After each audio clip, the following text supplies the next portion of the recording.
আসসালামু আলাইকুম। ওয়ালাইকুম আসসালাম রহমতুল্লাহ। হুজুর, শয়তান কোন সময়ে সব থেকে বেশি আক্রমণ করে? 4টা সময়ে শয়তান সাধারণত বেশি আক্রমণ করে থাকে। প্রথমত হচ্ছে নামাজের সময়, দ্বিতীয়ত হচ্ছে যখন তুমি একা একা থাকো, তৃতীয়ত হচ্ছে তোমার যখন রাগ ওঠে রাগের সময়, চতুর্থ হচ্ছে মানুষ যখন ঘুমাতে যায় ঘুমের সময় শয়তান আক্রমণ করে। এই 4টা সময় সাধারণত বেশি আক্রমণ করে, অন্যান্য সময়েও শয়তান আক্রমণ করার চেষ্টা করে।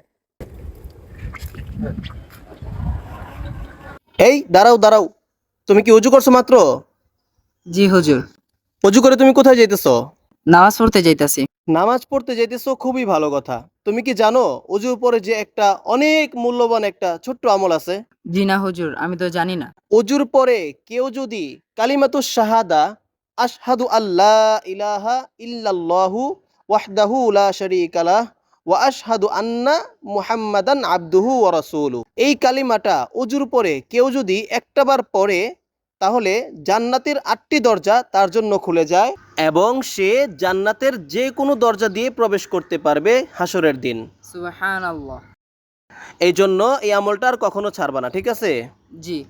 এই তুমি কালকে ক্লাসে আসো নাই কেন? হুজুর, আমি একটু হাসপাতালে গেছিলাম। কেন? আমার দুঃসম্পর্কে একটা আঙ্কেল আছে, সে মৃত্যুর সাথে পাঞ্জা লড়তেছে। আই এর হাই, জন্য।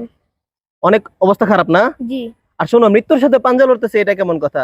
মৃত্যুর সাথে পাঞ্জা লড়তেছে এই কথা কোনো মুসলমানের মুখে আনা উচিত না। কারণ হচ্ছে আমি বলি, আহ পাঞ্জা লড়া যায় এমন জিনিসের সাথে যেটা সমান সমান শক্তি, হ্যাঁ, সমান শক্তি রাখে এমন, বা যার সাথে হার জিতের সম্ভাবনা সামান্য হলেও আছে, তার সাথে পাঞ্জা লড়া যায়।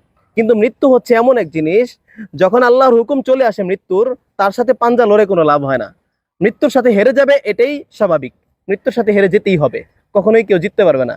এই জন্য মৃত্যুর সাথে পাঞ্জা লড়তেছে এই কথা কোনো মুসলমানের মুখে আসতে পারে না, ঠিক আছে? জি। হুজুর, আল্লাহ তাআলা কুকুর কেন বানাইলো? কুকুর না বানাইলেও তো পারতো, কুকুর তো নাপাক। আল্লাহ তাআলা দুনিয়াতে কোনো কিছুই অযথা বানান নাই, সব কিছুর পিছনেই বড় কোনো কারণ আছে। এই যে তোমাদেরকে বোঝানোর জন্য ছোট্ট একটা উদাহরণ দেই, দেখবা মানুষকে উপকার করলে সারাদিন উপকার করবা, একটা ছোট একটা কথা বলবা, পরে দেখবা তুমি যে অনেক উপকার করছো সব ভুলে যাবে, ঠিক না? আর তুমি দেখবা কুকুরকে একটুখানি রুটি দিবা, 2টা লাথি দিবা, 10টা লাথি দিবা, তবুও দেখবা কুকুরটা ঘুরে তোমার কাছে আসতেছে। তাহলে কুকুর মালিক চিনে, তাই না? জি। আর আমরা মালিক চিনি না। তাহলে মালিককে কিভাবে শ্রদ্ধা করতে হয়, কিভাবে ভক্তি করতে হয়, এটা আমরা কুকুরের কাছ থেকে শিখতে পারি। তাহলে দেখো, কুকুর হয়েও আমাকে একটা জিনিস শেখাইলো।